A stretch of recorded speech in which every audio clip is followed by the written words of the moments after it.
ಒಂದನೆಯ ವರ್ಷದ ಕ್ರೀಡಾ ಹಬ್ಬ. ಈ ಬಾರಿ ಚಾಂಪಿಯನ್ ಆಗುವ ತಂಡ ಯಾವುದೆಂದು ಭಾನುವಾರದಂದು ಸಂಜೆ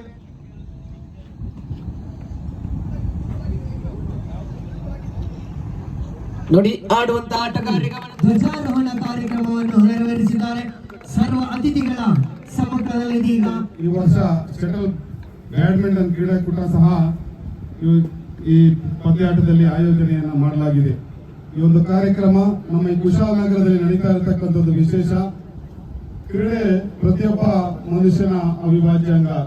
ಕ್ರೀಡೆ ನಮಗೆ ಮಾನಸಿಕ ನೆಮ್ಮದಿ, ದೈಹಿಕ ಆರೋಗ್ಯವನ್ನ ನೀಡುತ್ತದೆ. ಪ್ರಸಕ್ತ ದಿನಗಳಲ್ಲಿ ಜೀವನದ ಜಂಜಾಟದಲ್ಲಿ ಮುಳುಗಿರ್ತಕ್ಕಂಥ ನಮಗೆ ಇಂತಹ ವರ್ಷಕ್ಕೊಮ್ಮೆ ನಡೀತಕ್ಕಂಥ ಇಂತಹ ಒಂದು ಕ್ರೀಡಾಕೂಟ ಮನಸ್ಸಿಗೆ ಉಲ್ಲಾಸವನ್ನ, ಸಂತೋಷವನ್ನ ನೀಡುತ್ತದೆ. 2026 ವರ್ಷಕ್ಕೂ ಕಾಣಿರುವಂತಹ ಈ ಕ್ರೀಡಾಕೂಟದ ಈ ಸಮಾರಂಭದ ಅಧ್ಯಕ್ಷತೆಯನ್ನು ವಹಿಸಿದಂತಹ ರಶೀದ್ರವರೇ, ಈ ರೀತಿಯಲ್ಲಿ ಅದು ಬಹಳ ಅದ್ದೂರಿಯಾಗಿ ನಡೆಯುತ್ತೆ. ಇದು ಇನ್ನು ಜಸ್ಟ್ ಆರಂಭಗೊಂಡಿದೆ ಅಷ್ಟೇ. 7 ದಿನದಲ್ಲಿ ಬಹಳ ದೊಡ್ಡ ಕ್ರಿಕೆಟ್ ತಂಡಗಳು ಇದನ್ನು ಆವರಿಸಿಕೊಳ್ಳುತ್ತೆ. ಸಂಪೂರ್ಣವಾಗಿ ಇಲ್ಲಿ ಕ್ರಿಕೆಟ್ನ ಒಂದು ಆನಂದೋತ್ಸವನ ಕಾಣಬಹುದು. ಬಹಳ ದೊಡ್ಡ ರೀತಿಯಲ್ಲಿ ಆಯೋಜನೆ ಆಗುತ್ತೆ, ವ್ಯವಸ್ಥಿತವಾಗಿ ಆಗುತ್ತೆ.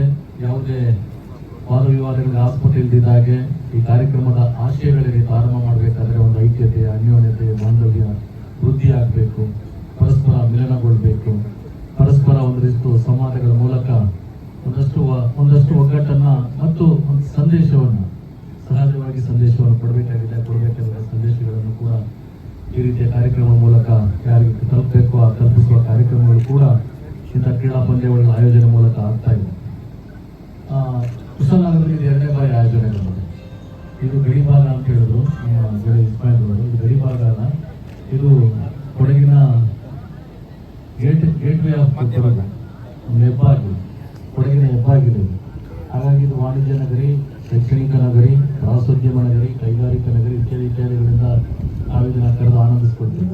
ಸಾಧ್ಯವಾದರೆ ಮುಂದಿನ ವರ್ಷಗಳಲ್ಲಿ ಒಂದು ಸ್ಪೋರ್ಟ್ಸ್ ಅಕಾಡೆಮಿ, ಈಗ summer camp, cricket training, shuttle badminton training, ಅದ್ರ ಮುಖಾಂತರ ಕೇವಲ ಒಂದು ಹುಡುಗ IPL ಆಡಿದ್ರೆ ಒಂದು ಕಂಪ್ಲೀಟ್ ಫ್ಯಾಮಿಲಿ ಸೆಟ್ಲ್ ಆಗ್ಬಿಡುತ್ತೆ. ಅಂತಹ ಆಪರ್ಚುನಿಟೀಸ್ ಇದೆ, ಅದರ ಬಗ್ಗೆ ಟ್ರೈನಿಂಗ್ ಕೊಡ್ಬೋದು. ಆ ರೀತಿಯಾದಂತಹ ತರಬೇತಿ ಅಕಾಡೆಮಿಗಳನ್ನು ಶುರು ಮಾಡಿ ಅಂತ ಕೇಳ್ಕೋತೀನಿ. ಅದೇ ರೀತಿ ಸುಶೀಲ ಸರ್ ಇದ್ದಾರೆ, ಇಸ್ಮಾಯಿಲ್ ಅವರು. ಹಾಗೆ ನಮ್ಮ ನ್ಯಾಯದವರು ಒಂದು ಮಾತು ಹೇಳಿದ್ರು ಸರ್ಕಾರದ ವಿಚಾರ.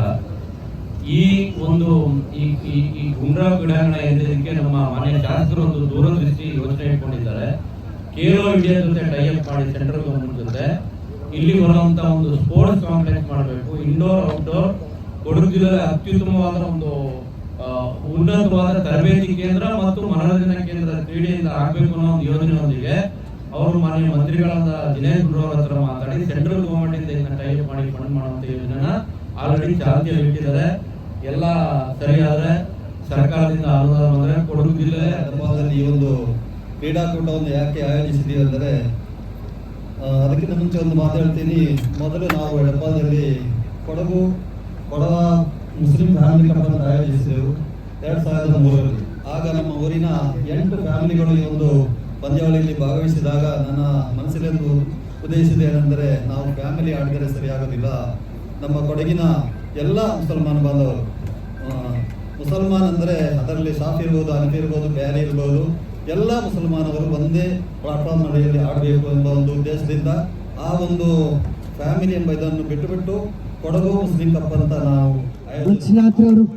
ಆತಿಫ್ ಮನ್ನ, ರಾಯಲ್ ಬಿರಿಯಾನಿ ಬಾಷಾರ್ ಅವರು ಟಾಸ್ ಕಾರ್ಯಕ್ರಮದ ಅತಿಥಿಗಳಾಗಿ ನೇತೃತ್ವವನ್ನು ವಹಿಸಿಕೊಳ್ಳಲಿದ್ದಾರೆ. 2 ತೀರ್ಪುಗಾರರಾಗಿರುವಂತಹ ನಾದೆಮ್ ಹಾಗೂ ಇಮ್ರಾನ್ ಪಿರಿಯಾಪಟ್ಟಣ ಟಾಸ್ ಕಾರ್ಯಕ್ರಮದಲ್ಲಿ ನಮ್ಮೊಂದಿಗೆ ಕೈ ಜೋಡಿಸಲಿದ್ದಾರೆ.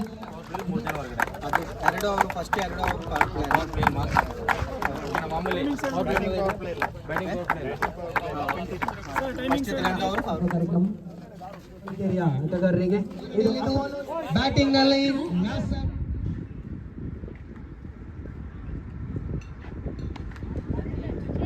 ಮತ್ತೆ ದಂಡಿನ ಪ್ರಹಾರ ಕಾಣಿಸುತ್ತಾ ಇದೆ.